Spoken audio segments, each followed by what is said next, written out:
안녕하세요, 시청자 여러분. 오늘 들려드릴 이야기는 바로 이것입니다. 체면 때문에 제 통장을 훔쳐 시댁 식구 9명을 제주도 여행 보낸 남편.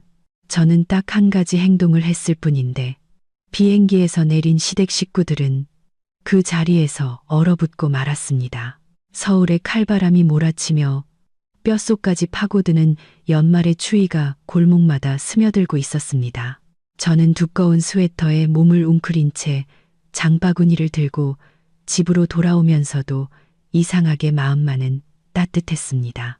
오늘 은행에 가서 돈을 찾기로 결심한 날이었거든요. 어제 시골에 계신 어머니께서 전화를 하셨는데 추위에 떨리는 목소리로 10년도 더 된 낡은 세탁기가 완전히 고장났다고 하셨습니다.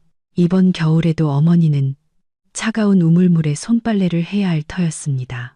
바늘로 찌르는 듯한 물에 빨갛게 트고 피가 나는 어머니의 손을 생각하니 마음이 아파 견딜 수가 없었습니다.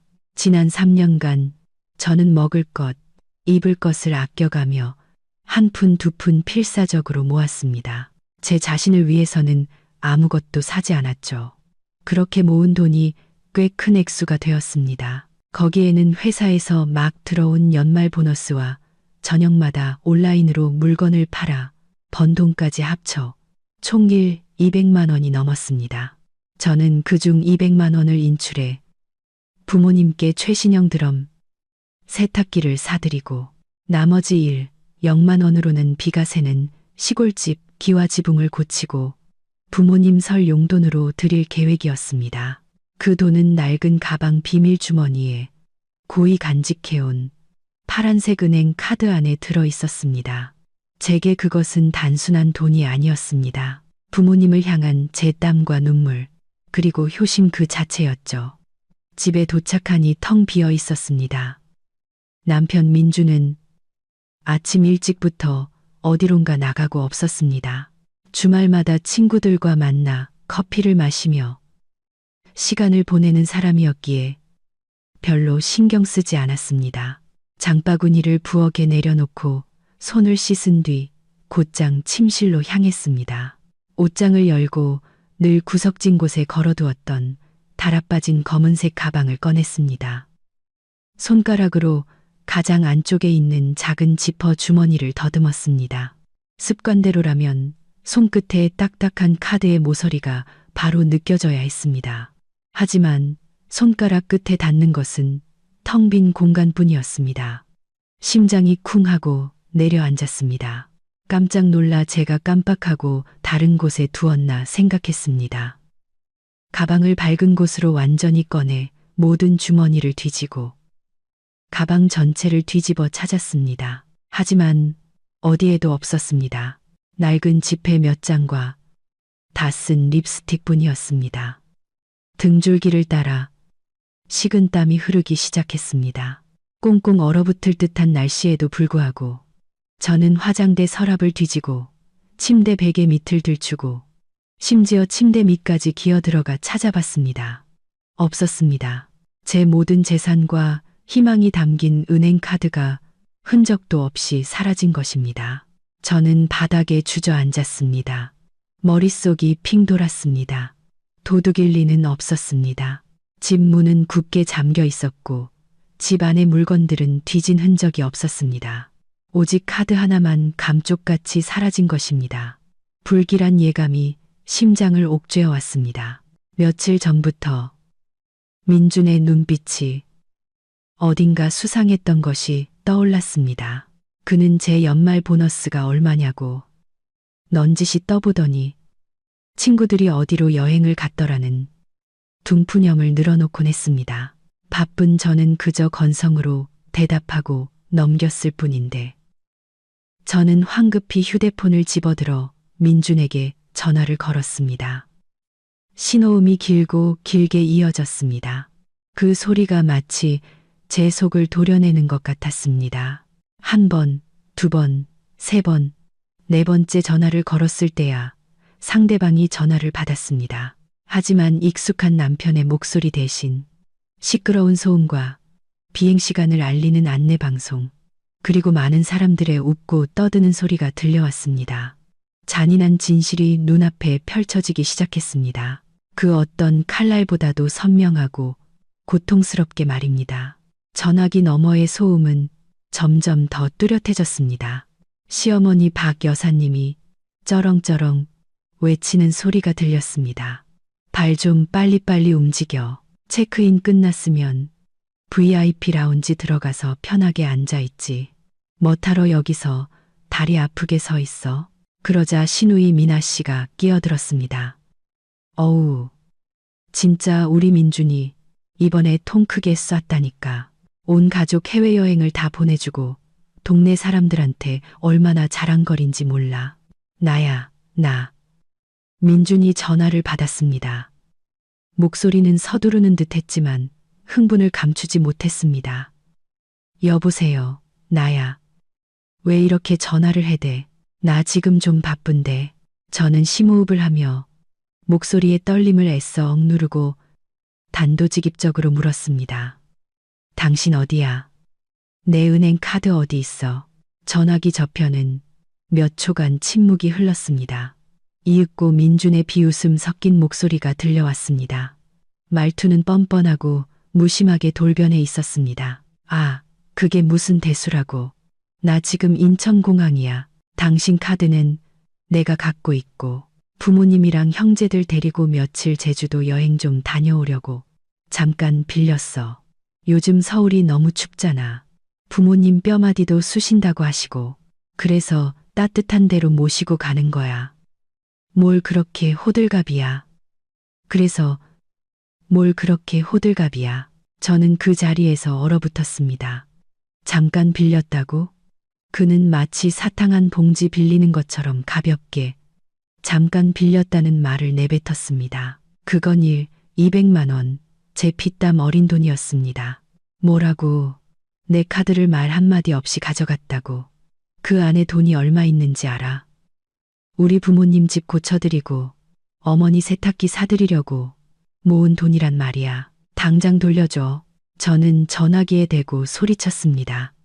억울함에 눈물이 터져 나왔습니다.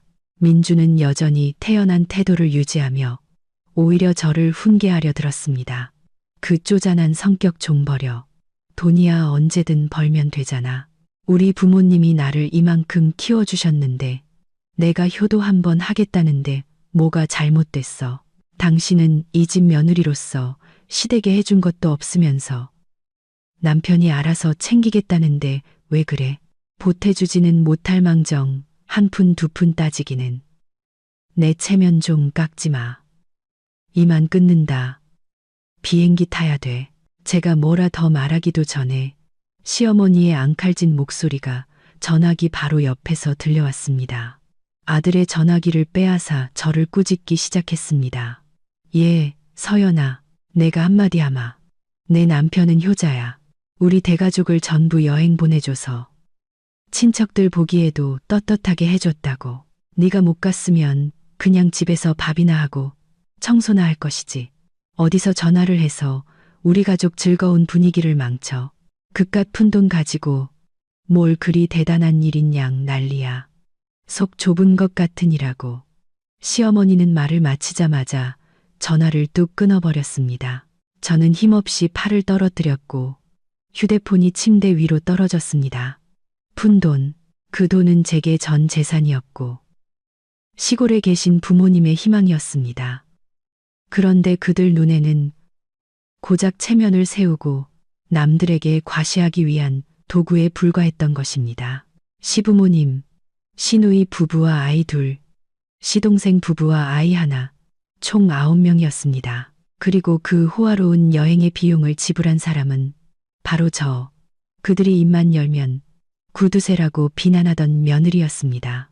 그들은 제 고통과 노력 위에서 즐거워하고 있었습니다. 저는 텅 빈 차가운 방을 둘러보았습니다. 억울함이 목구멍까지 차올랐지만 소리내어 올 수도 없었습니다. 그동안 제가 참고 살아온 모든 것이 시댁 식구들의 이기심과 배은망덕함을 키웠을 뿐이라는 사실을 깨달았습니다. 그들은 저를 가족으로 생각하지 않았습니다. 그저 돈 나오는 기계, 그 이상도 이하도 아니었습니다. 저는 침대 위에 약 15분간 미동도 없이 앉아 있었습니다. 그 15분 동안 고통과 실망에서 시작된 모든 감정은 점차 마비 상태로 변했고 마침내 차가울 정도의 냉정한 깨달음만 남았습니다. 운다고 해결될까? 아니, 애원하면 돈을 돌려줄까? 절대 아닐 겁니다. 민준이 카드를 가져갔다는 것은 이미 계획된 일이었습니다. 예전에 제가 아파서 심부름을 시킨 적이 있어 비밀번호를 알고 있었을 겁니다. 저는 평생의 동반자라 믿었던 사람에게 너무나 큰 신뢰를 주었고 그 결과 쓰디쓴 배신을 맛보게 된 것입니다. 저는 일어나 욕실로 들어가 찬물로 세수를 했습니다. 거울 속에는 눈이 새빨갛게 충혈되었지만 눈빛만은 날카롭게 변한 한 여자가 서 있었습니다. 어제의 착하고 순종적이었던 이서연은 죽었습니다. 오늘 저는 저 김씨 집안에 평생 잊지 못할 교훈을 가르쳐 줄 것입니다. 가장 먼저 저는 카드 발급 계약서와 신분증을 찾아냈습니다. 그리고 휴대폰을 들어 은행 콜센터에 전화를 걸었습니다. 안녕하세요. 카드 분실 신고 및 긴급 계좌 정지를 요청하고 싶습니다. 제 목소리는 또렷하고 단호했습니다. 은행 직원은 본인 확인을 위한 몇 가지 정보를 요구했고 저는 막힘없이 대답했습니다. 신원 확인 후 저는 직원에게 최근 거래 내역을 확인해달라고 요청했습니다. 네, 고객님 계좌에서 방금 발생한 거래 내역은 다음과 같습니다. 대한항공 제주도 왕복 항공권 구인 결제 총 380만 원, 제주 드림팰리스 리조트 예약금 결제 150만 원, 3일간 렌터카 패키지 서비스 결제 50만 원입니다. 현재 카드 잔액은 약 620만 원입니다. 불러주는 숫자 하나하나를 들을 때마다 속이 타들어가는 것 같았습니다. 순식간에 600만 원 가까운 돈이 사라진 것입니다. 그들은 어떻게 제 핏땀 어린 돈으로 그렇게 사치스럽게 돈을 쓸 수 있을까요? 비즈니스석 항공권에 5성급 리조트라니. 시골에 계신 우리 어머니는 아까워서 영양제 한 병 사드시는 것도 망설이시는데 지금 즉시 모든 거래를 중단시켜 주세요. 계좌를 동결해 주세요. 이 거래들은 모두 카드 도난으로 인한 부정 사용임을 확인합니다. 네, 알겠습니다. 카드 정지 처리가 완료되었습니다. 고객님의 카드는 현재 결제나 현금 인출이 불가능합니다. 저는 안도의 한숨을 내쉬었습니다. 첫 번째 단계는 끝났습니다. 하지만 이것만으로는 부족했습니다. 카드를 정지해도 그들은 이미 발권된 비행기 표가 있고 예약금이 걸린 숙소도 있었습니다. 민주는 친구들에게 돈을 빌려서라도 어떻게든 버틸 것입니다. 저는 그들의 모든 퇴로를 막아야 했습니다. 저는 컴퓨터를 켜고 인터넷 뱅킹에 접속해 상세 이체 내역을 확인했습니다. 리조트 예약과 렌터카 거래 화면을 캡처했습니다. 거기에는 수취인으로 여행사와 제주도의 유명 리조트 이름이 나와 있었습니다. 저는 단순히 돈을 되찾고 싶은 것이 아니었습니다. 그들의 탐욕과 뻔뻔함에 대한 대가를 치르게 하고 싶었습니다. 저는 단정한 옷으로 갈아입고 신분증과 모든 증거 서류를 챙겨 집을 나섰습니다. 제 목적지는 경찰서였습니다. 경찰서는 집에서 약 2km 거리에 있었습니다. 여전히 매서운 바람이 옷깃을 파고들었지만 마음속에 분노가 불타올라 추위를 느낄 수 없었습니다. 민원실로 들어서며 저는 평정심을 되찾기 위해 심호흡을 했습니다. 당직 경찰관이 저를 올려다보더니 제 심각한 표정을 보고 물었습니다. 무엇을 도와드릴까요? 저는 의자에 앉아 가방을 책상 위에 올려놓고 또렷한 목소리로 말했습니다. 경찰관님, 은행카드 도난 및 불법 사용에 대해 신고하러 왔습니다. 피해 금액이 큽니다. 경찰관은 서류와 펜을 꺼내 기록하기 시작했습니다. 구체적인 사건, 경위와 분실 시간, 장소, 그리고 의심 가는 사람이 있는지 말씀해 주십시오. 저는 경찰관의 눈을 똑바로 쳐다보며 망설임 없이 말했습니다. 오늘 오전 9시경 자택에서 카드가 없어진 것을 확인했습니다. 카드를 훔쳐간 사람은 제 남편 김민준입니다. 그는 몰래 카드를 훔쳐 그가 알고 있던 비밀번호를 이용해 저의 동의 없이 대가족의 비행기표를 사고 호텔을 예약하는 등 불법적으로 돈을 사용했습니다. 현재까지 확인된 피해 금액은 약 600만 원입니다. 여기 은행 거래 내역과 결제 확인 문자, 메시지입니다. 저는 서류 뭉치를 내밀었습니다. 경찰관은 범인이 남편이라는 말에 잠시 주춤하는 듯 했지만 저의 단호한 태도와 명확한 증거 앞에서 곧 프로페셔널하게 업무를 계속했습니다. 이것을 가족 간의 민사 문제로 처리하시겠습니까? 아니면 절도죄로 고소하시겠습니까? 시민재산절도 행위로 고소하겠습니다. 부부 사이지만 이 돈은 제가 결혼 전부터 모아온 제 개인 재산과 제 월급입니다. 그가 임의로 제 돈을 가져갈 권리는 없습니다. 법적 근거를 마련하기 위해 사건 접수를 요청합니다. 남편을 절도죄로 감옥에 보내는 것이 어렵고 복잡하다는 것을 알고 있었습니다. 하지만 지금 제게 필요한 것은 민준을 당장 감옥에 보내는 것이 아니었습니다. 제게 필요한 것은 경찰의 직인이 찍힌 사건 접수 증명서 한 장이었습니다. 그것이 저의 비장의 카드이자 서비스 업체들과 이야기하고 나중에 시댁 식구들을 상대할 때 쓸 강력한 증거가 될 것이었습니다. 1시간 넘게 진술하고 서류에 서명한 끝에 저는 진정인 이서연이 은행 카드 분실 및 피의자 김민준의 불법 사용 의심 내용이 명기된 사건 접수 증명서를 손에 쥐었습니다. 얇지만 무게감 있는 이 종이를 들고 저는 이제 제가 상황을 주도하게 되었다고 느꼈습니다. 저는 더 이상 남편의 자비만을 기다리는 나약한 아내가 아니었습니다. 경찰서를 나와 저는 휴대폰을 꺼내 계획의 다음 단계를 실행하기 시작했습니다. 민준이 예약금을 걸었던 제주도의 5성급 리조트 콜센터 번호를 찾아 전화를 걸었습니다. 네, 제주 드림 팰리스 리조트입니다. 무엇을 도와드릴까요? 상냥한 안내원의 목소리가 들려왔습니다. 안녕하세요. 저는 비자카드 끝번호 8899의 소유주 이서연입니다.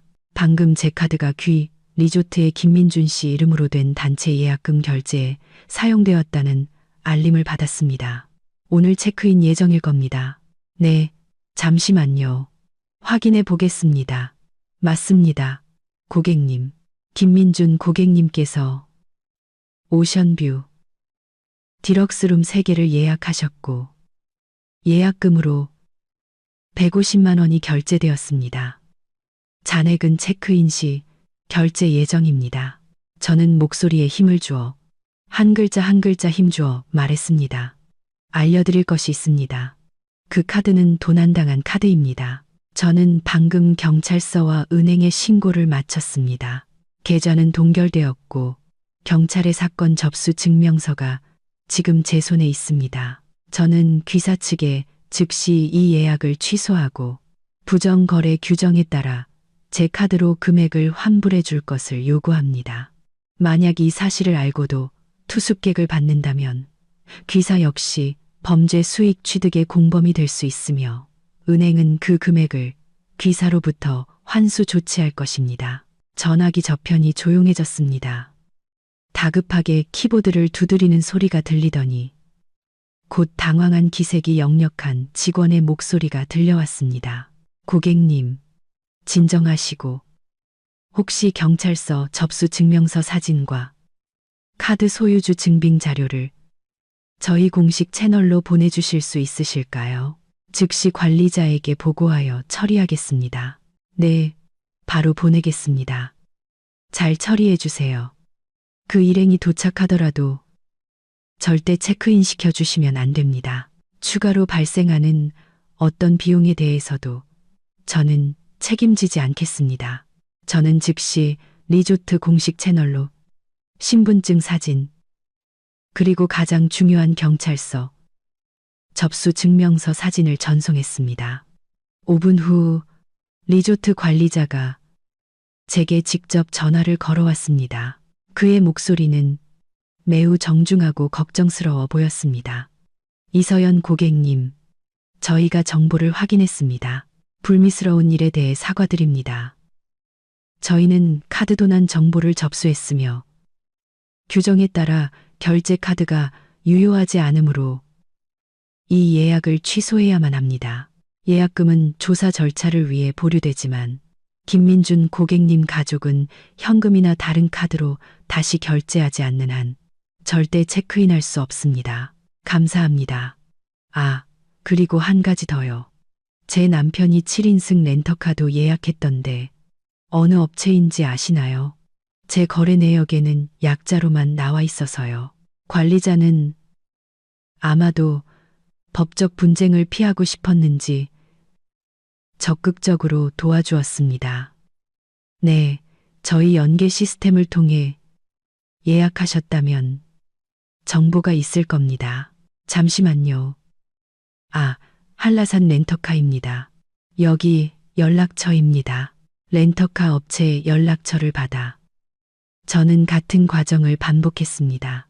렌터카 업체는 비교적 소규모로 운영되는 곳이라 경찰과 카드 도난이라는 말에 기겁을 했습니다. 그들은 차가 이미 공항으로 손님을 맞으러 나갔음에도 불구하고 즉시 예약을 취소하겠다고 약속했습니다. 걱정 마십시오. 고객님, 저희는 법 없이도 살 사람들입니다. 법적인 문제에 엮이고 싶지 않습니다. 기사에게 바로 연락해서 돌아오라고 하겠습니다. 손님은 태우지 않을 겁니다. 저는 전화를 끊고 시계를 보았습니다. 이제 오전 11시 민준과 그 대가족을 태운 비행기가 곧 제주공항에 착륙할 시간이었습니다. 저는 9명의 사람들이 양손 가득 짐을 들고 설레는 마음으로 공항을 나서며 신선한 바다 공기를 마시고 화려한 해산물 파티와 푹신한 침대에서의 단잠을 꿈꾸는 모습을 상상했습니다. 그들은 자신들의 마법 지팡이였던 제 은행 카드가 이미 효력을 잃었다는 사실을 까맣게 모르고 있었습니다. 덫은 놓였습니다. 제가 악해서가 아니라 그들의 탐욕이 스스로를 막다른 길로 몰아넣은 것입니다.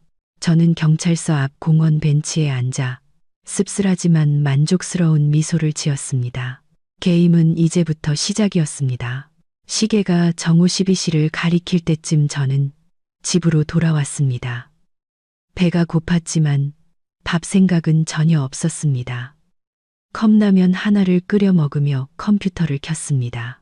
제가 함께 가지 않았더라도 시댁 식구들, 특히 시누이 미나 씨의 SNS 중독 성향을 고려하면 그들의 일거수일투족이 실시간으로 올라올 것이 뻔했습니다. 예상대로였습니다. 미나 씨의 인스타그램에 들어가자마자 새로운 게시물들이 눈에 들어왔습니다. 첫 번째 사진은 인천공항에서 9명의 대가족이 나란히 서서 찍은 인증샷이었습니다. 모두가 활짝 웃고 있었습니다. 시어머니는 자짓빛 벨벳 한복을 차려입고 목에는 커다란 가짜 진주 목걸이를 걸고 미나 씨가 선물한 짝퉁 명품 가방을 들고 있었습니다. 사진 밑에 달린 글귀는 정말이지 가증스러웠습니다. 추운 서울 겨울은 안녕. 우리 가족은 추위 피하러 떠나요. 이 멋진 여행을 후원해준 우리 막내 민준이 고마워. 세상에서 제일 사랑해. 그 밑에는 친척들과 친구들의 부러움 섞인 댓글이 줄을 이었습니다. 우와, 너무 좋겠다. 박 여사님 최고네요. 민준이 정말 대단하다. 새언니는 왜 같이 안 갔어? 즐겁게 놀다 와. 선물 잊지 말고. 미나 씨는 의기양양한 말투로 하나하나 답글을 달고 있었습니다. 새언니는 일이 바빠서 못 왔어요. 아쉽지만 뭐 저희끼리 신나게 놀다 올게요. 선물은 걱정 마세요. 15분 전에 막 올라온 최신 게시물을 확인했습니다. 라이브 방송, 영상이었습니다. 클릭하자 햇살 가득한 제주공항의 풍경이 나타났습니다. 바닷바람에 시어머니의 한복 자락에 흩날리고 있었습니다. 시어머니는 휴대폰을 빙빙 돌리며 주변 풍경을 자랑하고 있었습니다. 여러분, 안녕하세요. 저 지금 제주도에 왔어요. 어머나 세상에. 날씨가 너무 좋고 따뜻해요. 서울 추위를 벗어나니 살 것 같네. 우리 애들은 지금 짐 찾고 있고 조금 있으면 전용 차량이 우리를 5성급 리조트로 모시러 올 거예요. 이 늙은이가 평생 처음으로 5성급 리조트에 가보네. 듣자 하니 궁전처럼 멋지다던데. 영상 속에서 민준이 조카들에게 짐을 카트에 실으라고 지시하는 모습이 얼핏 보였습니다. 그의 얼굴은 거만함으로 가득했고 이따금 머리를 쓸어 넘기며 옷매무새를 가다듬었습니다. 아마도 온 가족을 먹여 살리는 재벌이라도 된 듯한 기분을 만끽하고 있는 듯 했습니다.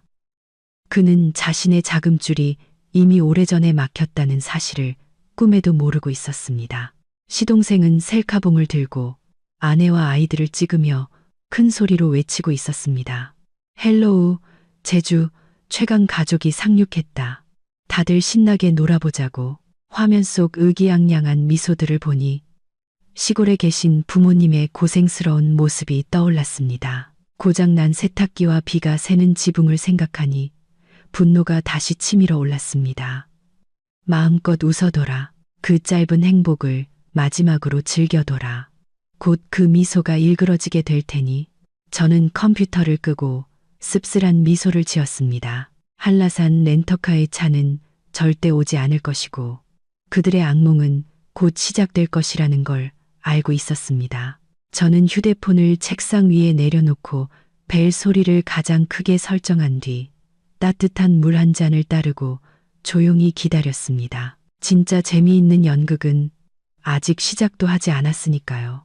정확히 12시 30분 제 휴대폰이 울렸습니다. 모르는 번호였지만 렌터카 업체에서 상황 보고를 위해 전화한 것임을 직감했습니다. 여보세요. 이서연 고객님 맞으시죠? 저 한라산 렌터카입니다. 네, 맞습니다. 상황이 어떻게 됐나요? 네, 저희 기사님이 방금 보고했는데 고객님 가족분들이 공항 밖으로 나와서 차를 재촉하는 전화를 했다고 합니다. 저희 기사님은 카드 소유주의 요청으로 예약이 취소되었다고 정중히 말씀드리고 탑승을 거부했습니다. 그랬더니 김민준이라는 손님이 공항 대기실에서 난리를 치면서 저희 회사를 고소하겠다고 협박하고 있답니다. 저는 차분하게 대답했습니다. 기사님께 카드 소유주와 경찰의 요청에 따라 처리한 것이라고 분명히 말씀하시라고 전해주세요. 계속 소란을 피우면 공항 경찰을 부르라고 하세요. 아무것도 두려워할 필요 없습니다. 네, 감사합니다, 고객님. 저희도 그런 분들과 엮이고 싶지 않습니다. 태도가 아주 거만하더라고요. 아무튼 걱정 마십시오. 저희 차는 이미 다른 손님을 모시러 갔습니다. 렌터카 업체와의 통화를 막 끝내자마자 민준에게서 전화가 걸려왔습니다. 저는 벨 소리가 한참 울리도록 내버려 두었다가 전화를 받았습니다. 여보세요. 전화기 저편에서는 민준의 고함 소리가 들려왔습니다.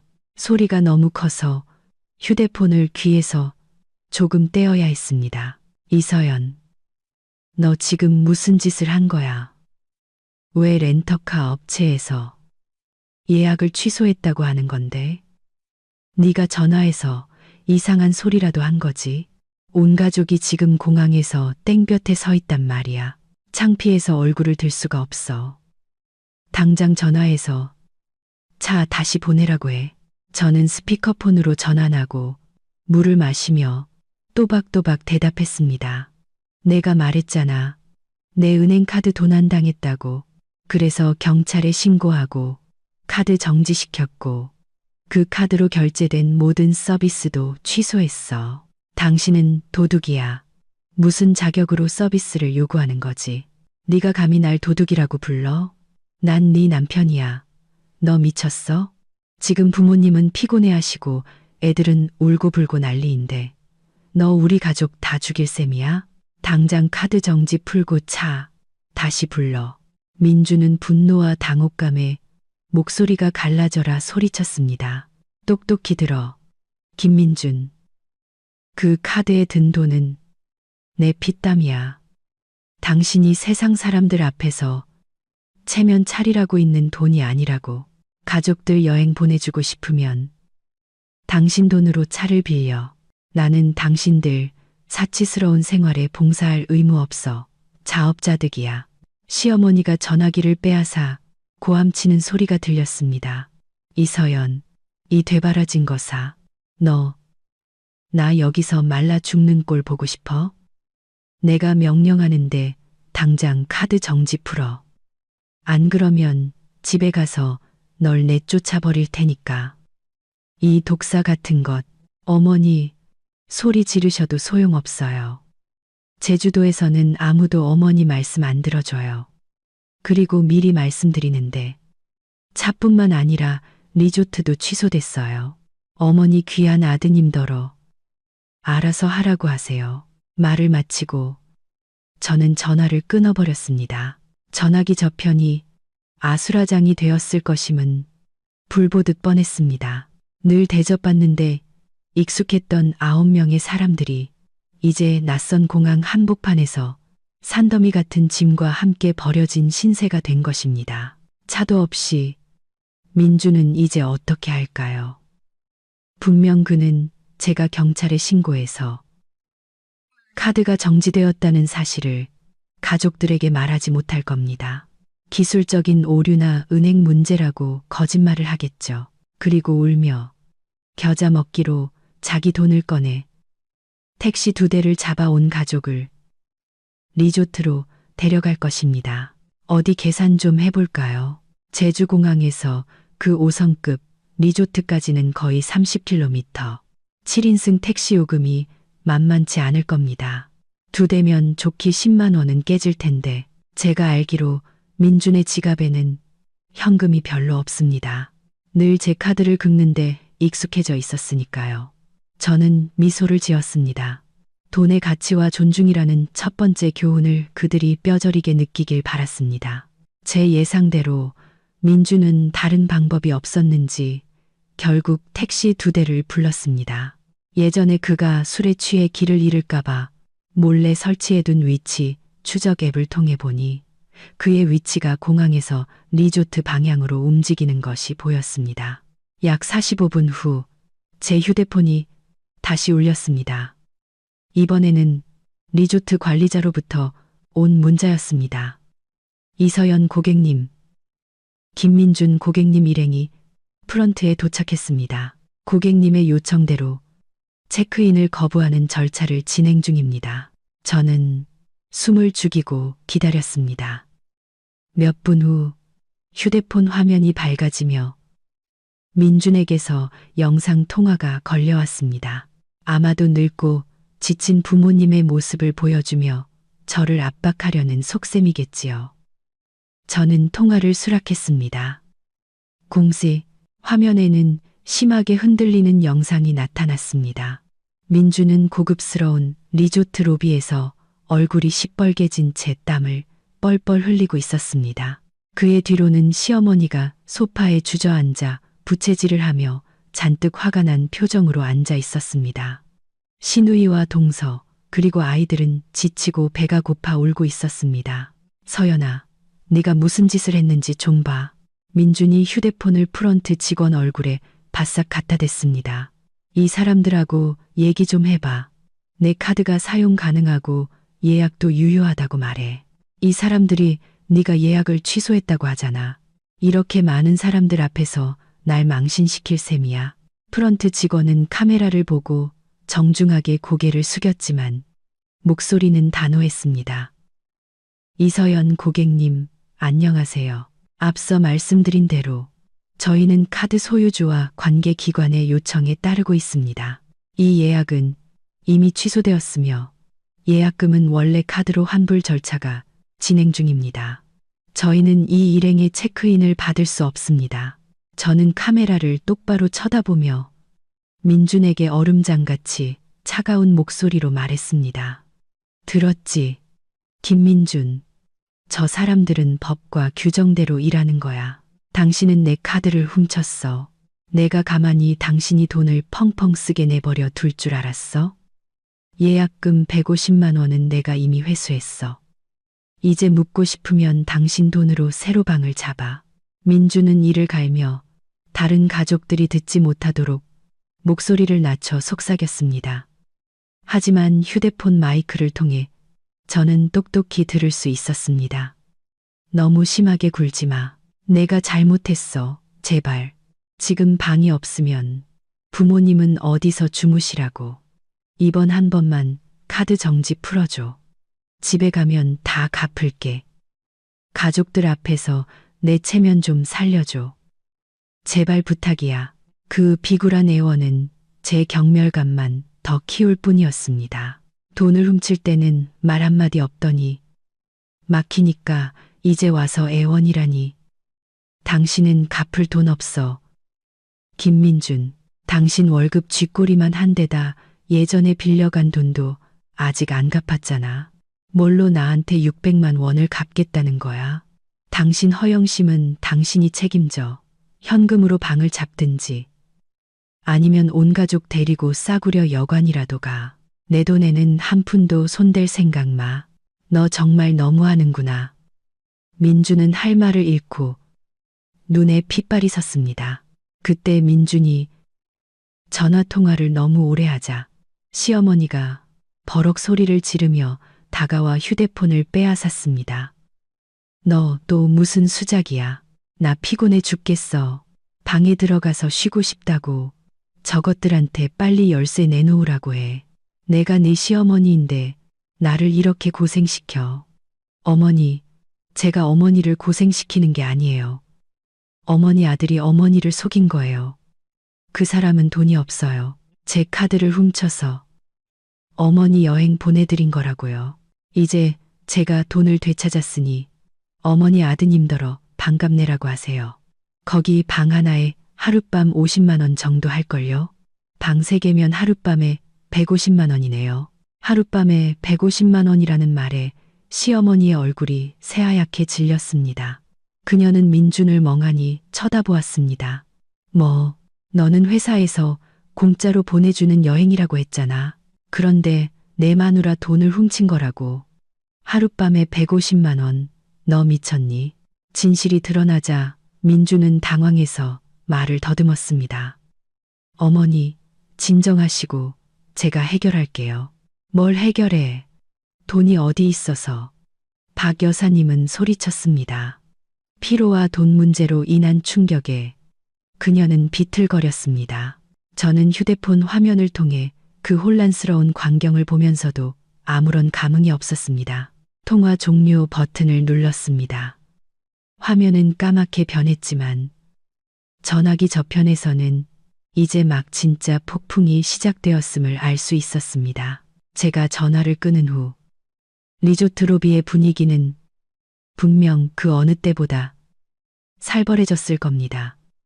저는 마치 드라마를 보듯 그 광경을 생생하게 상상할 수 있었습니다. 돈 아까운 줄 아는 시어머니가 하룻밤 방값이 수백만 원이라는 사실을 알았으니 절대 자기 돈을 낼 리가 없었죠. 사실 돈도 별로 가져오지 않았을 겁니다.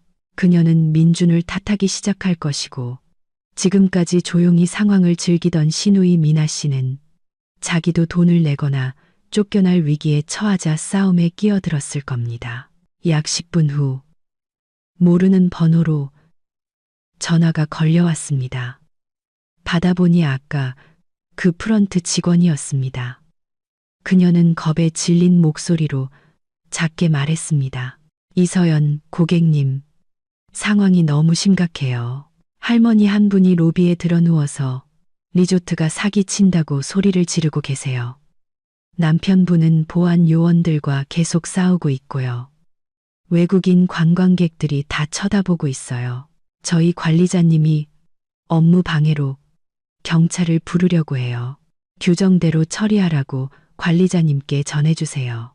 소란을 피우면 경찰을 부르는 게 맞아요. 저는 전적으로 지지합니다. 봐주지 마세요. 네. 그런데 남편분께서 자꾸 카드를 다시 긁어보라고 하세요. 기계 오류일 수도 있다고요. 하지만 카드 단말기에 분실 도난 카드라고 떠서 시스템이 자동으로 거부하고 있어요. 저는 비웃었습니다. 분실된 게 맞으니까요. 그분에게 은행에서 영구 정지시킨 카드라고 더 이상 시도해봤자 소용없다고 전해주세요. 전화기 너머로 시어머니가 악을 쓰는 소리가 들려왔습니다. 아이고, 세상에, 며느리가 시어머니를 죽이네. 카드 정지시켜서 우리 가족 길바닥에 나앉게 만들었어. 나처럼 불쌍한 사람이 또 있을까? 보안 요원이 엄하게 말했습니다. 할머님, 공공장소에서 질서를 지켜주십시오. 계속 소란을 피우시면 저희는 할머님을 로비 밖으로 모실 수밖에 없습니다. 민준이 목에 핏대를 세우며 따졌습니다. 당신들 내가 누군지 알아. 나 VIP 고객이야. 감히 손님을 쫓아내.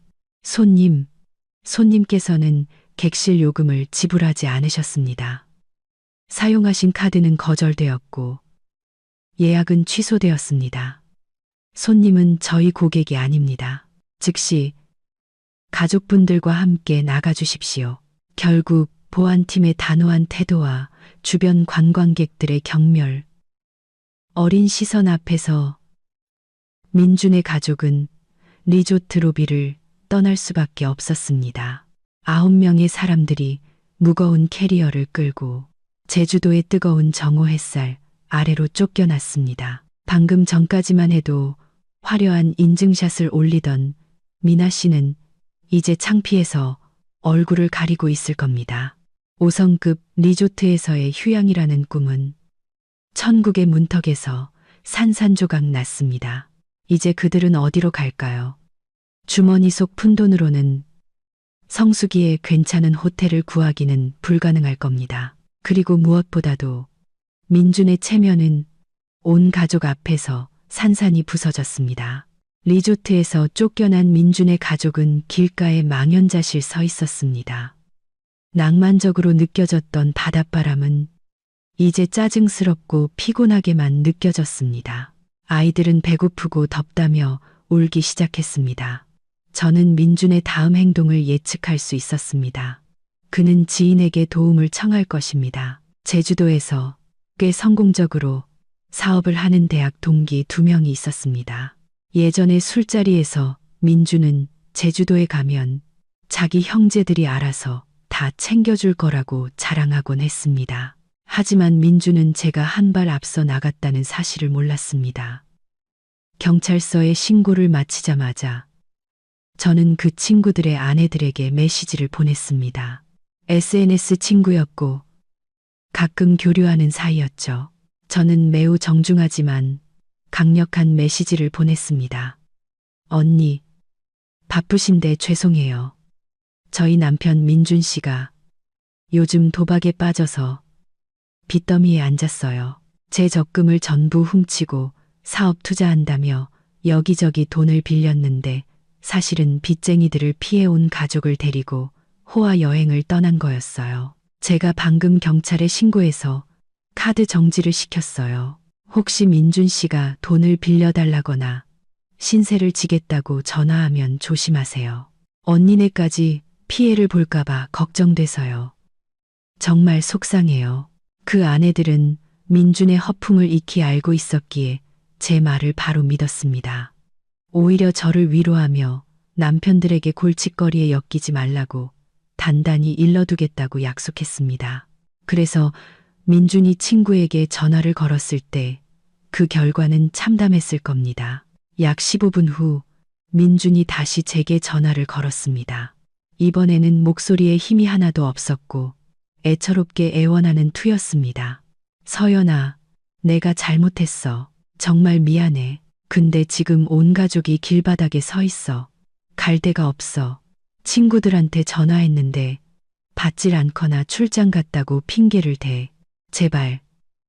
카드 정지 풀어서 5만 원만, 아니 3만 원만 쓸 수 있게 해줘. 부모님이랑 애들 씻고 밥 먹일 여관이라도 잡게. 애들이 배고파서 쓰러지기 직전이야. 저는 냉정하게 대답했습니다. 당신 친구들 참 좋네. 자기 안에 돈 훔치는 사람이랑은 상종하기 싫었나 보지. 김민준, 당신은 남자야. 당신이 벌인 일은 당신이 해결해. 주머니에 애들 빵 사줄 몇 푼도 없어. 애들 핑계 대면서 나 협박하지 마. 당신이 흥청망청 놀 때 내가 집에서라면 먹고 있을 거란 생각은 안 해봤어? 서연아, 너 왜 이렇게 못됐어? 날 막다른 길로 몰아넣을 셈이야? 내가 아니라 당신이 스스로를 몰아넣은 거야. 조언 하나 해줄게. 근처 분식집 가서 싸게 밥 먹고 골목에 있는 허름한 여관 찾아봐. 하룻밤에 3만 원이면 될 거야. 분수에 맞게 살아. 리조트랑 해산물은 꿈도 꾸지 말고. 저는 전화를 끊고 민준의 번호를 잠시 차단했습니다. 조용한 오후를 보내고 싶었기 때문입니다. 오늘 밤은 그들에게 끝없이 긴 밤이 될 것임을 알았습니다. 돈도 없고 차도 없고 친구에게 외면당하고 가족에게 원망받는 밤. 허영심의 대가는 제가 지켜낸 일 200만 원보다 훨씬 비쌌습니다. 저는 일어나 기지개를 켰습니다. 서울의 날씨는 여전히 추웠지만 제 마음은 승리의 불길로 타오르고 있었습니다. 마트에 가서 맛있는 저녁거리를 사서 나 자신을 위해 멋진 식사를 준비할 겁니다. 그들이 낯선 땅에서 굴욕감을 곱씹고 있는 동안에요. 서울은 이미 어둑해졌습니다. 저는 방금 따뜻한 소고기 전골과 함께 맛있는 저녁 식사를 마쳤습니다. 저렴하지만 마음을 따뜻하게 해주는 와인 한 잔으로 스스로에게 상을 주었습니다. 조용한 방에서 휴대폰을 열어 민준의 위치를 확인했습니다. 용두암 근처 한 지점에서 움직이지 않고 있었습니다. 제 예상이 맞았습니다. 그들은 막다른 길에 다다른 것입니다. 제주도 역시 어둠이 내렸습니다. 하지만 시댁 식구들이 꿈꾸던 화려한 리조트의 불빛과는 달리 냉혹한 현실이 그들을 덮치고 있었습니다. 성수기라 방을 구할 수 없었고 방이 남은 곳은 민준의 주머니 사정으로는 감당할 수 없을 만큼 비쌌습니다. 골목 안 허름한 여관들은 만실이거나 시설이 너무 낡아 시어머니가 문 앞에서부터 입을 삐죽이며 불평했습니다. 이런 돼지우리 같은 데서 어떻게 자? 차라리 밖에서 자는 게 낫겠다. 민준이 겨우 찾아낸 허름한 여관 앞에서 시어머니는 그렇게 선언했습니다. 결국 9명의 사람들은 용두암 근처 공원으로 가서 지친 몸을 이끌고 벤치에 앉았습니다. 밤이 되자 바닷바람이 강해지며 짠내와 냉기를 몰고 왔습니다. 공항에서 멋을 냈던 신우이와 동서의 얇은 옷은 이제 아무 소용이 없었습니다. 아이들은 졸리고 모기에 물려 칭얼거리기 시작했습니다. 오빠, 어떻게 좀 해봐. 설마 여기서 자라는 건 아니지. 신우이가 모기를 찰싹 때려잡으며 짜증 섞인 목소리로 외쳤습니다. 민주는 벤치에 고개를 숙이고 앉아 두 손으로 얼굴을 감쌌습니다. 무력감이 역력했습니다. 인천공항에서의 그 거만하고 자신만만한 모습은 온데간데 없고 초라한 패배자의 모습만 남아 있었습니다. 시어머니는 나무에 등을 기댄 채 쉬지 않고 저를 욕하고 있었습니다. 그 악독한 며느리년, 우리 가족 다 죽이려고 작정했어. 내가 집에만 돌아가 봐. 그년 머리끄덩이를 다 뽑아버릴 테다. 여행 와서 이게 무슨 고생이야. 집안에서 가장 말이 없고 묵묵했던 시아버지가 긴 한숨을 내쉬었습니다. 그만 좀 하구려. 당신이랑 민준이가 그렇게 가자고 졸랐고 서연이한테는 상의 한마디 안 했잖소. 이제 와서 누굴 탓해? 당신은 조용히 해요. 뭘 안다고 그래. 버르장머리 없는 며느리는 가르쳐야 하는 거야. 민준아, 너 돈 얼마나 남았어? 박 여사님은 아들을 향해 소리쳤습니다. 민준은 주머니를 뒤져 구겨진 지폐 몇 장을 꺼냈습니다. 20만 원 남았어요. 어머니, 아까 택시비로 10만 원 가까이 썼어요. 9명이 앞으로 이틀을 더 버텨야 할 돈이 20만 원. 신우이가 눈을 동그랗게 떴습니다. 그럼 어쩌라는 거야? 그럼 누나 보고 어쩌라는 건데. 카드는 막혔고 친구들은 전화도 안 받아. 누나 돈 있으면 좀 내봐. 민준도 인내심이 바닥났는지 쏘아붙였습니다. 나는 동생이 다 내주는 여행이라길래 돈을 뭐하러 가져와. 간식 사 먹을 몇만 원밖에 없다고. 신우이는 딱 잡아댔습니다. 그녀가 비상금을 늘 숨겨 다닌다는 것을 알았지만 온 가족을 위해 돈을 쓸 리가 만무했습니다. 공원 한 구석에 팽팽한 긴장감이 흘렀습니다. 산책하던 관광객들이 호기심과 동정 어린 눈으로 그들을 쳐다보았습니다. 멀끔하게 차려입은 9명의 가족이 짐더미와 함께 공원에 쭈그려 앉아있는 모습. 그들은 마치 고급 피난민처럼 보였습니다. 저는 휴대폰 화면을 보며 제주도 모기들이 그들의 살을 물어뜯는 장면을 상상했습니다. 오늘 밤은 아주 긴 밤이 될 것입니다. 그들이 체면이라는 두 글자에 대해 충분히 반성할 시간을 갖게 될 밤이었습니다. 남쪽 바다에 눈부신 아침 햇살이 공원 벤치에서 선잠을 자던 9명의 사람들을 깨웠습니다. 모두가 머리는 헝클어지고 잠을 설쳐 눈 밑은 잠했습니다. 시어머니는 딱딱한 벤치에서 웅크리고 잔 탓에 허리가 아프다며 신음했습니다. 배고파. 엄마. 배고파. 시동생의 어린 아들이 울음을 터뜨렸습니다. 아이의 울음소리가 침울한 분위기를 갈랐습니다. 어른들의 배에서도 꼬르륵 소리가 나기 시작했습니다. 비행기에서 먹은 간단한 식사 이후 거의 하루 동안 길에서 급히 산 생수 몇 병 외에는 아무것도 먹지 못했습니다. 민준이 힘없이 일어나 옷에 먼지를 털었습니다. 그는 5만 원짜리 지폐 한 장을 들고 머뭇거리며 말했습니다. 제가 아침 사올게요. 다들 뭐 드실래요? 뜨끈한 거, 해물뚝배기나 그런 거. 배고파 죽겠어. 시어머니는 습관처럼 명령했습니다. 민준이 얼굴을 찡그렸습니다. 어머니, 여기서 그런 건 비싸요. 한 그릇에 10,000원이 넘어요. 9명이 먹으면 남은 돈 절반이 날아가요. 그냥 김밥이나 삼각김밥으로 때워요. 뭐? 내 어미더러 김밥을 먹으라고? 내가 휴양 와서 길바닥에서 김밥이나 씹으라는 거야. 박 여사님이 발끈했습니다. 그럼 굶으실래요? 드실래요? 돈은 이게 전부예요. 민준도 더 이상 가짜 효자 노릇을 할 수 없었는지 퉁명스럽게 쏘아붙였습니다. 결국 꼬르륵거리는 배와 민준의 텅 빈 지갑 앞에서 온 가족은 냉혹한 현실을 받아들일 수밖에 없었습니다. 민준은 김밥 9줄과 생수 몇 병을 사왔습니다. 아침 식사는 무거운 침묵 속에서 진행되었습니다. 시어머니는 마치 지푸라기를 씹는 듯한 표정으로 김밥을 씹었고 신우이는 거울을 보며 목이 물린 자국을 보고 한숨을 쉬었습니다. 식사가 끝나자 또 다른 문제가 생겼습니다. 화장실과 샤워. 공중 화장실은 더럽고 냄새가 났습니다. 깔끔 떨기 좋아하는 그들이 발을 들여놓을 리 없었습니다. 나 씻고 싶어. 몸이 근질거려 죽겠어. 민준아, 어떻게든 해봐. 계속 이렇게 있을 순 없어. 박 여사님은 또다시 불평을 시작했습니다. 민준은 머리를 쥐어뜯었습니다. 그는 숙소를 해결하지 못하면 온 가족이 폭발할 것임을 알았습니다.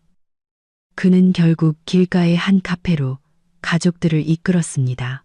잠시 쉬면서 화장실을 이용하고 다음 계획을 세울 요량이었습니다. 카페에서 민주는 계속해서 여기저기 전화를 걸어 도움을 청했지만 돌아오는 것은 끝없는 통화 연결음과 정중한 거절뿐이었습니다. 그의 아내 카드 절도 사건은 제가 보낸 경고 메시지 덕분에 친구들 사이에 빛의 속도로 퍼져나갔습니다. 오빠, 그냥 우리 돌아가면 안 될까? 시동생의 아내가 조심스럽게 말했습니다. 여기서 돈도 없고 숙소도 없이 애들만 고생이야. 어떻게 돌아가? 아까 항공사에 전화해 봤는데 돌아가는 비행기 표도 취소됐대. 카드 주인이 분실 신고를 해서 모든 예약이 취소되고 환불 처리됐다고 하더라고. 돌아가려면 표를 새로 사야 해. 그럼 새언니한테 전화해서 사과하고 카드 정지 풀어서 표 바꾸게 해달라고 해. 민준이 씁쓸하게 웃었습니다. 내가 전화 안 해봤을 것 같아? 내 번호 차단했어. 그 사람 성격 내가 알아. 한 번 마음먹으면 끝까지 가. 우리한테 고통을 맛보게 하려는 거야. 그때 길 건너편 해산물 식당의 광고판을 본 박 여사님의 눈이 반짝 빛났습니다. 싱싱한 해산물, 저렴한 가격. 에이, 어차피 이렇게 된 거. 점심은 저기 가서 해산물이나 실컷 먹자. 속 터져 죽겠네. 더는 김밥 같은 거 못 먹어. 제주도까지 와서 해산물도 못 먹으면 집에 있는 것만 못해. 어머니, 돈이 어디 있어서요. 민준이 경악했습니다. 너 15만 원 넘게 남았지. 가서 싼 걸로 몇 개 시켜.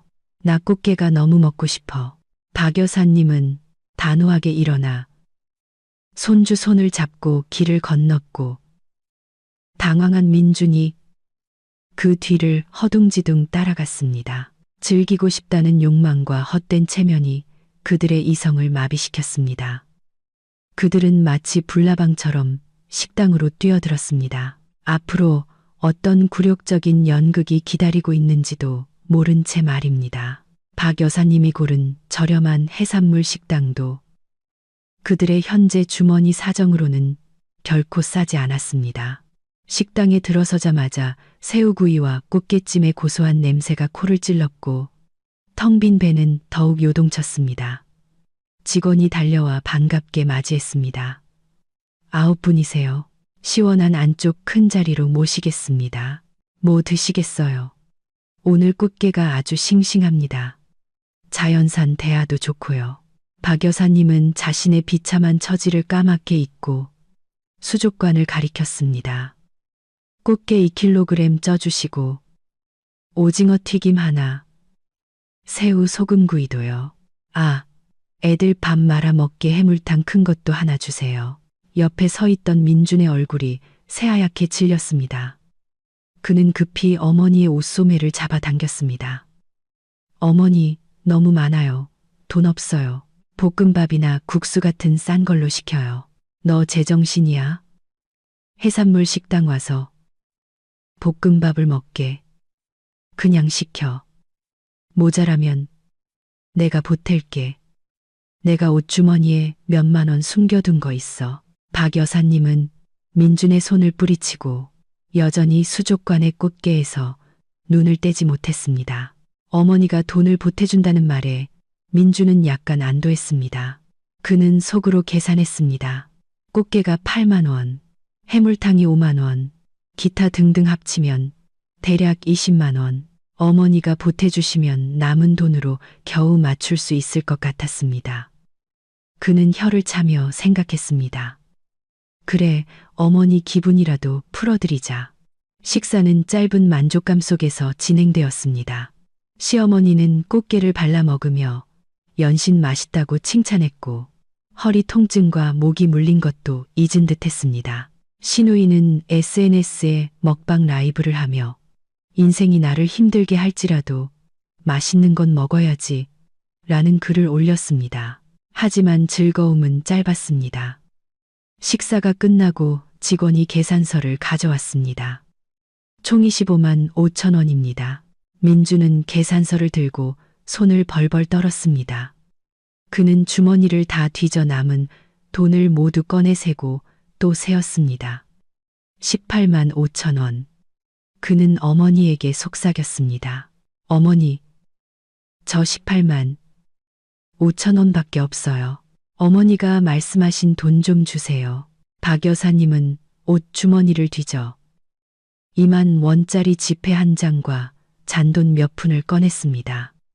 여기 나 2만 5천 원밖에 없네. 난 내가 돈 더 있는 줄 알았지. 온 가족이 긁어모은 돈은 총 21만 원. 여전히 4만 5천 원이 부족했습니다. 민주는 시누이에게 고개를 돌렸습니다. 누나, 돈 좀 있으면 빌려줘. 시누이는 얼굴을 찡그렸습니다.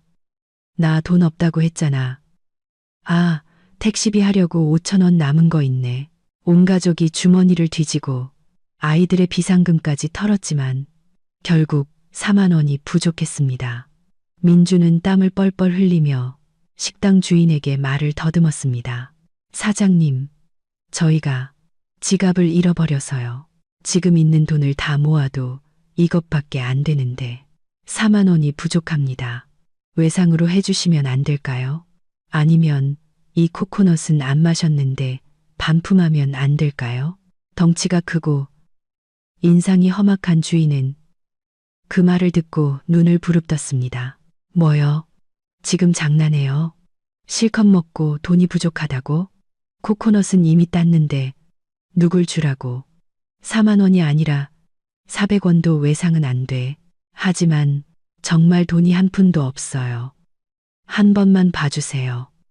민주는 창피함에 얼굴이 빨개져 애원했습니다. 주변 테이블 손님들이 힐끔거리기 시작했습니다. 돈도 없으면서 왜 비싼 걸 시켜 먹어? 멀쩡하게 생겨서 밥값 떼먹으려고 하네.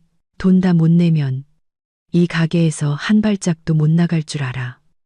경찰 부르기 전에 주인이 소리쳤습니다. 박 여사님은 겁에 질려 아들 등 뒤로 숨었고 시누이는 손으로 얼굴을 가렸습니다. 바로 그때 옆 테이블에 앉아있던 한 손님이 겁에 질린 아이들이 안쓰러웠는지 일어나 5만 원짜리 지폐 한 장을 꺼냈습니다. 사장님, 그냥 제가 낼게요. 얼마 되지도 않는 돈인데 너무 그러지 마세요. 주인은 돈을 받아들고는 흥 소리를 내며 민준의 가족에게 경멸의 눈빛을 던졌습니다. 운 좋은 줄 아시오. 다음부터는 돈 없으면 입을 닫든가. 꼴도 보기 싫으니 썩 꺼져. 9명의 가족은 굴욕감 속에서 고개도 들지 못하고 식당을 빠져나왔습니다. 맛있었던 해산물은 순식간에 목구멍에서 쓴맛으로 변했습니다. 민준의 마지막 남은 체면은 낯선 사람들 앞에서 산산조각 났습니다. 시댁 식구들이 제주도에서 굴욕적인 시간을 보내는 동안 저 역시 집에 가만히 앉아 있지만은 않았습니다. 뱀을 잡으려면 머리를 쳐야 한다는 것을 알았습니다. 만약 제가 카드 정지에서 멈춘다면 그들은 집에 돌아와서 제가 구두쇠라느니 시댁을 함정에 빠뜨렸다느니 하며 오히려 피해자 행세를 할 것이고 친척들은 저를 비난할 것입니다. 저는 한 발 앞서 나가야 했습니다. 온 친척들이 민준의 진짜 얼굴과 제 행동의 정당한 이유를 알게 해야 했습니다. 저는 휴대폰을 열어 김씨 집안의 대가족 카카오톡 단체 채팅방에 들어갔습니다. 그곳에는 민준과 시어머니가 그토록 체면을 중시하는 시골의 고모, 삼촌들이 모두 있었습니다. 저는 길지만 애통한 어조로 그러나 증거를 완벽히 갖춘 메시지를 작성했습니다. 존경하는 집안 어르신들께 저는 민준 씨 아내 이서연입니다. 이렇게 불미스러운 일로 심려를 끼쳐드려 죄송합니다. 하지만 너무나 억울한 마음에 말씀드리지 않을 수 없었습니다. 남편 김민준 씨가 몰래 제 은행 카드를 훔쳐갔습니다. 그 안에는 제가 저희 부모님 집을 수리해드리고 설 선물을 사드리기 위해 모은 200만 원이 들어있었습니다.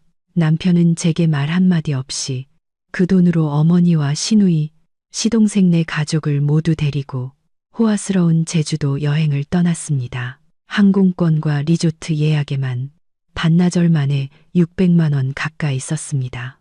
저는 이 사실을 발견하고 절도 행위를 막기 위해 경찰에 신고할 수밖에 없었습니다. 여기 경찰서 사건 접수 증명서와 은행 거래 내역을 증거로 첨부합니다. 제 피땀 어린 돈이었기에 어쩔 수 없는 선택이었습니다.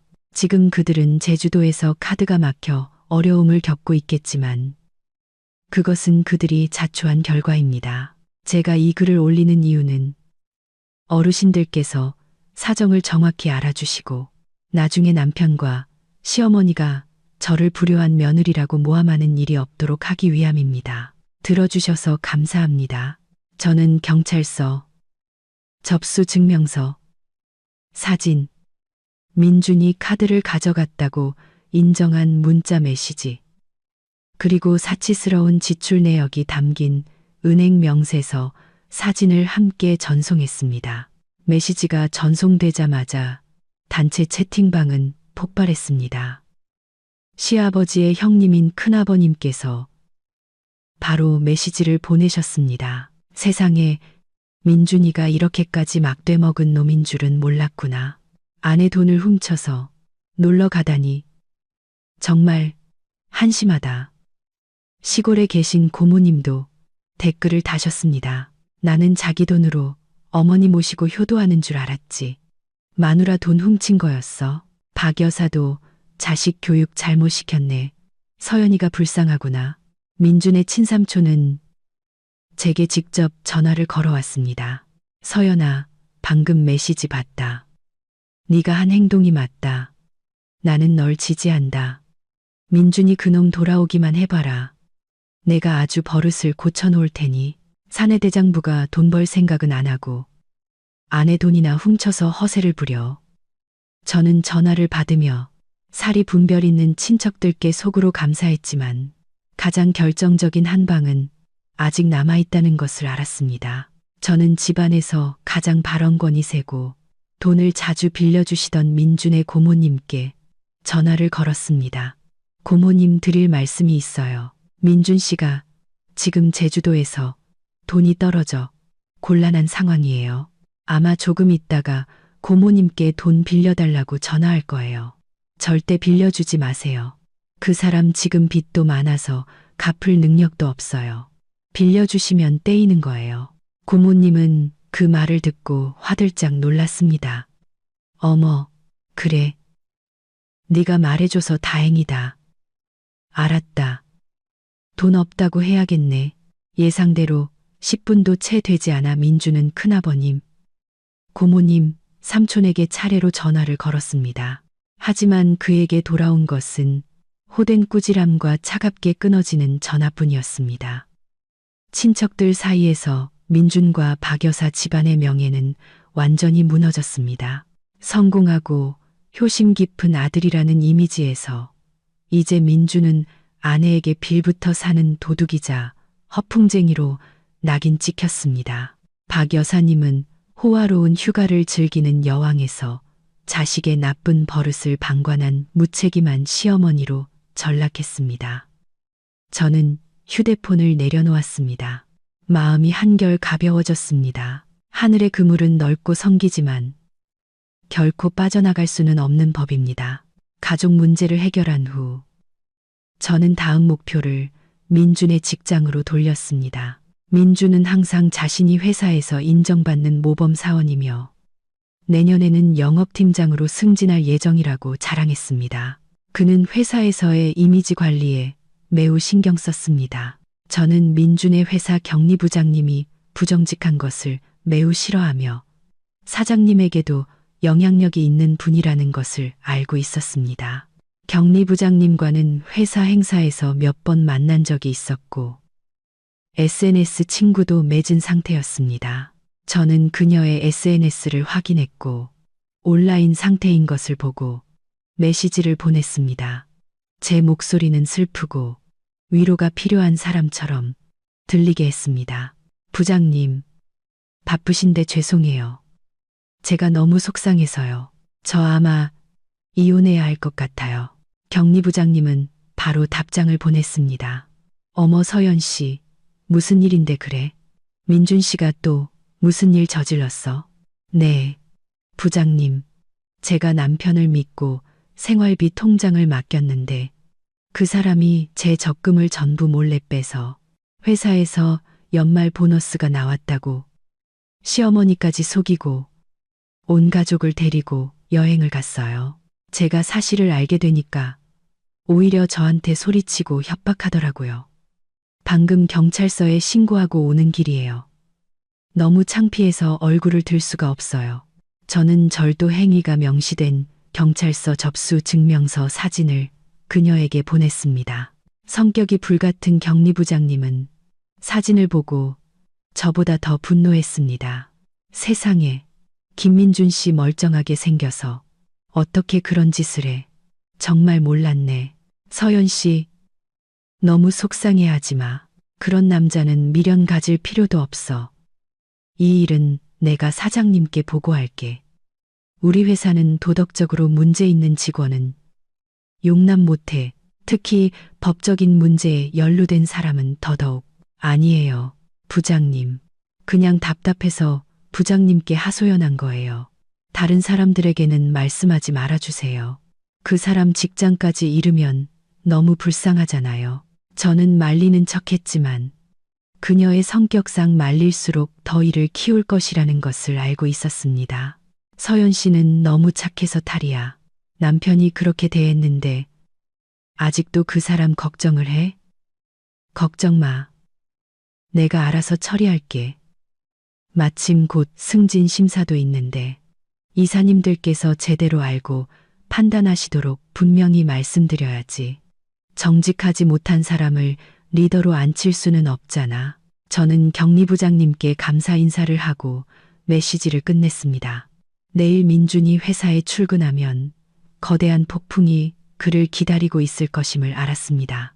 그가 오랫동안 꿈꿔왔던 팀장 자리는 확실히 멀어질 것입니다. 직장, 명예, 가족, 민준이 거짓으로 쌓아올린 모든 것이 이제 제 손에 의해 하나씩 무너지고 있었습니다. 하지만 후회는 없었습니다. 그것이 배신과 배은망덕에 대한 대가였습니다.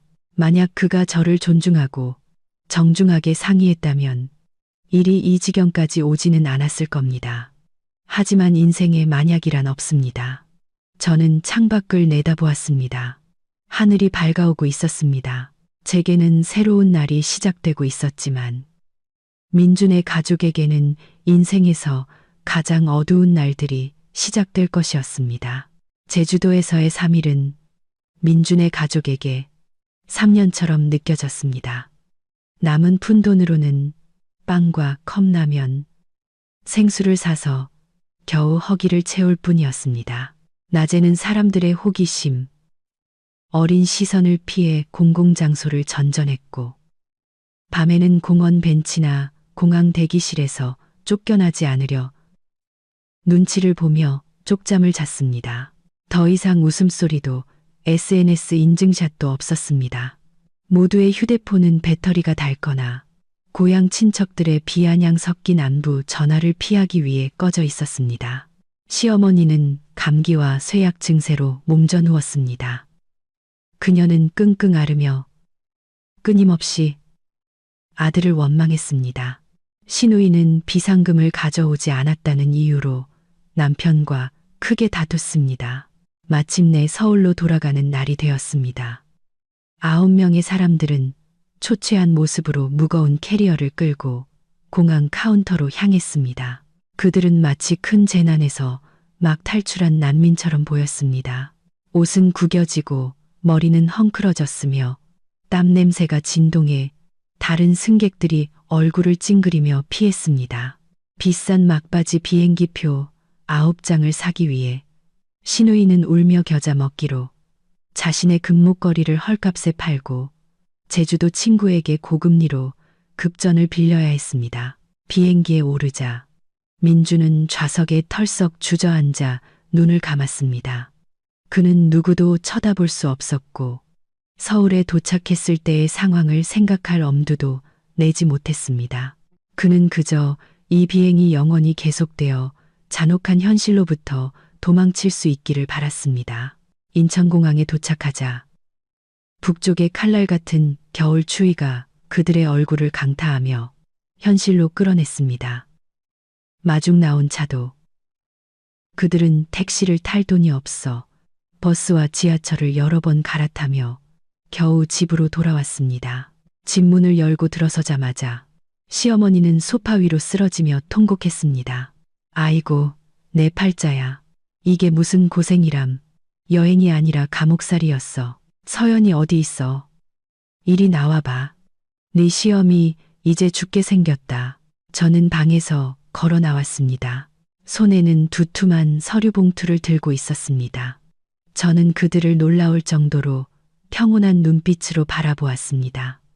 더 이상 두려움도 인내도 없었습니다. 오직 차가운 결심만이 남아 있었습니다. 어머니, 오셨어요. 여행은 즐거우셨어요. 저는 부드럽지만 비꼬는 투로 물었습니다. 네가 감히 그런 말을 해? 네가 우리 가족을 이 꼴로 만들어 놓고 뻔뻔하게 얼굴을 내밀어.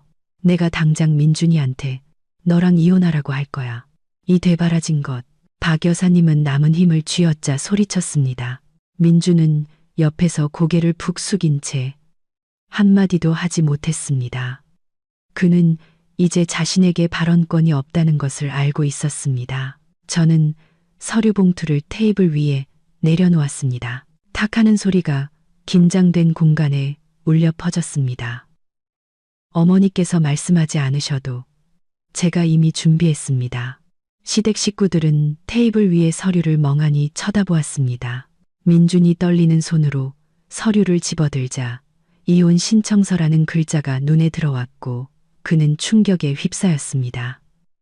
서연아, 너 진심이야. 고작 돈 문제 때문에 이 가정을 깨려는 거야. 민준이 힘없는 목소리로 더듬거렸습니다. 저는 씁쓸하게 웃었습니다. 고작 돈 문제라고? 당신은 내 피땀 어린 돈일 200만 원을 훔쳤어. 나를 속이고 무시하고 당신 가족들과 합세해서 내 노력을 짓밟았어. 당신에게는 그게 작은 일일지 모르지만 나에게는 용서할 수 없는 배신이야. 내가 잘못했어.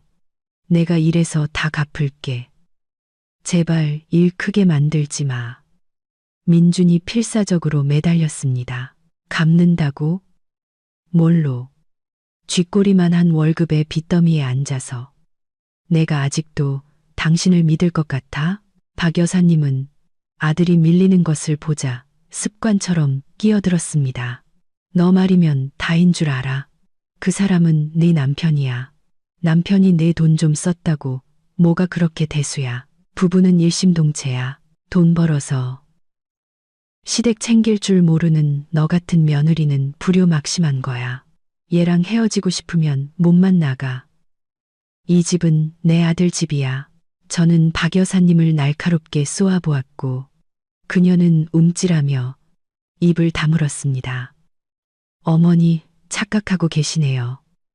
서류나 제대로 보세요. 저는 서류 뭉치의 다음 장을 넘겼습니다. 그것은 아파트 매매 계약서와 송금 확인증이었습니다. 이 집은 공동 명의로 되어 있지만 계약금 1억 원은 저희 부모님께서 시골 땅을 파셔서 제게 보내주신 돈입니다. 매달 내는 대출금도 제 월급에서 나갔고요. 김민준 씨는 아주 적은 일부만 보탰을 뿐입니다. 여기 은행 거래 내역 증거가 다 있습니다. 부모님이 제게 따로 주신 돈이라는 공증 서류도 있고요. 그가 낸 돈은 이자 몇 푼에 불과해요. 법대로 재산을 분할하고 그가 이번에 저지른 빚까지 계산하면 이 집에서 그의 몫은 거의 없다고 봐도 무방합니다. 그 말을 듣자 박 여사님의 얼굴에서 핏기가 가셨습니다. 그녀는 아들이 능력 있어 집을 산 줄로만 알았는데 현실은 너무나 냉혹했습니다. 아니야. 그럴 리가 없어. 박 여사님이 중얼거렸습니다. 이게 다가 아니에요. 저는 또 다른 서류 한 장을 넘겼습니다. 이건 김민준 씨의 재산 절도에 대한 경찰서 사건 접수 증명서입니다. 만약 제가 이걸 첨부해서 소송을 걸면 김민준 씨는 집과 아내를 잃는 것뿐만 아니라 법적인 처벌까지 받을 수 있어요. 가볍게는 집행유예, 무겁게는 징역형이죠. 그러면 전과 기록이 남는데 어느 회사에서 글을 써주겠어요? 민주는 법이라는 두 글자에 완전히 무너졌습니다. 그는 제 발 앞에 무릎을 꿇고 울며 애원했습니다. 서연아, 제발 내가 잘못했어. 고소만은 하지 말아줘. 네가 원하는 건 뭐든지 할게. 나 감옥 가기 싫어. 직장 잃기도 싫어. 우리가 함께한 세월을 생각해서라도 제발. 한때 나의 버팀목이었던 남자가 비굴하게 무릎 꿇고 비는 모습을 보니 통쾌함보다는 씁쓸함이 밀려왔습니다. 정이라는 두 글자를 먼저 짓밟은 것은 바로 그 사람이었습니다. 당신이 내 카드에 말없이 손댔을 때 우리의 정은 이미 끝났어. 김민준. 이제 나는 오직 이성과 법으로만 말할 거야. 저는 의자에 앉아 겁에 질려 웅크리고 있는 민준과 시댁 식구들을 차례로 쳐다보며 말했습니다. 세 가지 조건을 제시하겠어요. 동의한다면 민사 재판에서 조용히 끝내고, 그렇지 않으면 모든 것을 폭로하고 형사 처벌을 받게 할 거예요. 민주는 정신없이 고개를 끄덕였습니다. 말해봐. 뭐든지 들을게. 첫째, 지금 당장 합의 이혼 서류에 서명해. 재산은 법에 따라 분할하지만 당신이 훔쳐간 일, 200만 원은 당신 개인 빚이라는 걸 인정해야 해. 둘째, 이 집은 내가 갖겠어. 당신이 그동안 냈던 돈은 돌려줄게. 물론 제주도에서 당신이 낭비한 600만 원과 내 정신적 피해 보상금을 제외하고 말이야. 당신과 당신 가족은 일주일 안에 이 집에서 나가. 셋째, 양가 친척들 앞에서 당신의 절도와 거짓말에 대해 우리 부모님과 나에게 공개적으로 사과해. 내 명예를 회복시켜. 다시는 누구도 나에 대해 험담하지 못하게. 세 가지 조건을 듣고 박 여사님이 반박하려 했지만 제 눈빛에 입을 다물었습니다. 그녀는 이제 제가 모든 것을 쥐고 있다는 것을 알았습니다. 동의하지 않으면 아들이 모든 것을 잃고 감옥에 갈 수도 있었습니다. 서연아, 너무 심하잖아. 민준이 중얼거렸습니다. 내가 강요하는 게 아니야. 당신이 선택하는 거지. 약간의 명예라도 지키며 떠나느냐, 아니면 모든 것을 잃고 사회적으로 매장당하느냐. 선택해. 민주는 집안을 둘러보고 울고 있는 늙은 어머니와 외면하는 누나를 보았습니다. 그는 더 이상 물러설 곳이 없다는 것을 알았습니다. 알았어. 동의할게. 민주는 떨리는 손으로 제가 준비한 이혼 서류에 서명했습니다. 그의 글씨는 그의 인생처럼 비뚤어져 있었습니다. 서명이 된 서류를 들자 마음이 날아갈 듯 가벼워졌습니다. 마침내 저는 이 지긋지긋한 결혼 생활의 족쇄에서 스스로를 해방시킨 것입니다. 좋아. 짐 싸서 나갈 시간 일주일 줄게. 경찰 불러서 강제 집행하게 만들지 마. 저는 일어나 방으로 들어가 문을 닫았습니다. 밖에서는 박 여사님의 통곡 소리와 시댁 식구들의 다툼 소리가 들려왔습니다. 하지만 그 모든 소음은 이제 더 이상 저에게 영향을 미치지 못했습니다. 제가 이겼습니다. 눈물로 얼룩졌지만 그만한 가치가 있는 승리였습니다. 불행은 연달아 민준을 덮쳤습니다. 바로 다음 날 아침, 민준이 초췌한 얼굴로 회사에 출근하자 그의 책상 위에는 징계 결정서가 놓여 있었습니다. 사장이 민준을 방으로 불렀습니다. 그는 격리부장님이 제출한 증거 서류들을 책상 위로 던졌습니다. 김민준 씨, 정말 실망이 크네. 우리 회사는 정직을 가장 중요하게 생각하네. 아내의 돈을 훔치고 가족을 속여 흥청망청 쓰는 사람은 관리자 자격이 없어. 회사의 재정을 믿고 맡길 수도 없고. 사장님, 제발 제 설명 좀 들어주세요. 그건 집안일입니다. 민준이 변명하려 애썼습니다. 집안일이 그 사람의 인격을 보여주는 거야.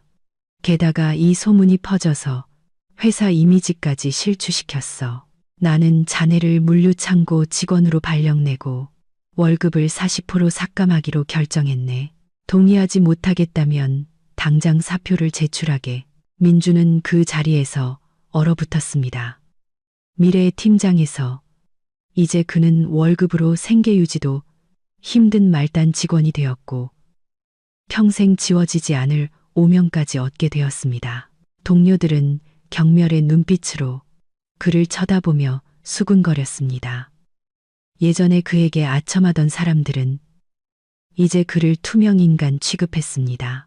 집에 돌아오면 분위기는 더욱 숨막혔습니다. 집을 잃고 친척들 앞에서 망신을 당한 충격으로 박 여사님은 정말로 병이나 자리에 누웠습니다. 신우이는 자신에게 피해가 올까 두려워 어머니 부양비를 내야 할까봐 핑계를 대고는 코빼기도 비치지 않았습니다. 민주는 좁고 축축한 단칸방을 구해 어머니와 함께 지내야 했습니다. 박 여사님의 짝퉁 명품들을 판 돈은 생활비에 보태기에도 턱없이 부족했습니다. 그는 예전에는 상상도 못했던 궁핍한 생활을 맛보기 시작했습니다. 매일 퇴근 후 곰팡이 핀 벽과 늙은 어머니의 신음소리를 마주할 때마다 민주는 제가 차려주던 따뜻하고 깨끗한 집과 맛있는 밥상을 떠올렸습니다. 그는 후회했습니다. 조강지처의 소중함을 몰랐던 것을, 헛된 체면이 자신의 인생을 망가뜨린 것을 후회했습니다. 하지만 모든 것은 너무 늦었습니다. 술에 취하면 그는 종종 제 이름을 불렀지만 대답은 깨진 창문 틈으로 새어 들어오는 바람 소리뿐이었습니다. 2년 후 저는 고급 오피스 빌딩에서 걸어 나오며 상쾌한 서울의 가을 공기를 마셨습니다. 이혼 후 저는 일에 모든 것을 쏟아부었습니다. 끊임없는 노력과 해방된 능력 덕분에 저는 높은 연봉을 받는 프로젝트 매니저로 승진했습니다. 예전 집은 팔고 도심에 더 가깝고 안전한 고급 아파트를 새로 샀습니다. 시골의 부모님은 이제 건강하고 즐겁게 지내십니다. 제가 선물한 최신형 드럼 세탁기는 여전히 조용히 돌아가며 추운 겨울 어머니의 수고를 덜어주고 있습니다. 시골집도 깨끗하고 멋지게 고쳐 부모님이 편안한 노후를 보내실 수 있도록 했습니다. 오늘 저는 특별한 남자와 저녁 약속이 있습니다. 그는 제 사업 파트너로 성숙하고 차분하며 여성을 매우 존중하는 사람입니다. 그는 제 과거를 알고 있으며 저의 강인함을 더욱 소중하게 여겨줍니다. 우리는 천천히 하지만 확실하게 서로를 알아가는 중입니다. 길가의 허름한 식당을 지나다가 저는 우연히 익숙한 뒷모습을 보았습니다. 민준이었습니다. 그는 낡고 색이 바랜 옷을 입고 식당 구석에 웅크리고 앉아 있었습니다. 얼굴은 수척했고 10년은 늙어 보였습니다. 그는 값싼 백반을 허겁지겁 먹고 있었습니다. 순간 우리의 눈이 마주쳤고 민주는 그대로 굳었습니다. 손에 든 젓가락이 바닥으로 떨어졌습니다. 그는 세련된 오피스룩을 입고 자신감 넘치게 빛나는 제 모습을 보다가 자신의 초라한 모습을 내려다보았습니다. 부끄러움과 굴욕감에 그는 고개를 푹 숙이고 다시는 들지 못했습니다. 저는 멈추지 않았습니다. 다가가 아는 척할 생각도 없었습니다. 모든 원한은 이미 연기처럼 사라졌습니다. 제게 그는 이제 그저 모르는 사람, 저를 더 성장하게 만든 과거의 값비싼 교훈일 뿐이었습니다. 저는 미소를 지으며 앞으로 나아갔습니다. 화려한 불빛과 진정한 행복이 저를 기다리는 곳으로. 제 이야기는 이렇게 끝이 나지만 하나의 진리를 남깁니다. 결혼 생활에서 존중과 진심은 가장 중요한 기초입니다. 헛된 체면 때문에 당신의 동반자를 짓밟지 마십시오. 그리고 여성들이여, 항상 독립적이고 주체적이며 자신을 사랑할 줄 알아야 합니다. 결코 잘못된 것을 용납하지 마십시오. 자신의 가치를 지키기 위해 강하게 맞서 싸우십시오. 그때 비로소 진정한 행복이 당신에게 미소 지을 것입니다. 마지막 순간까지 들어주신 모든 분께 진심으로 감사드립니다. 다음 이야기에서 다시 뵙겠습니다.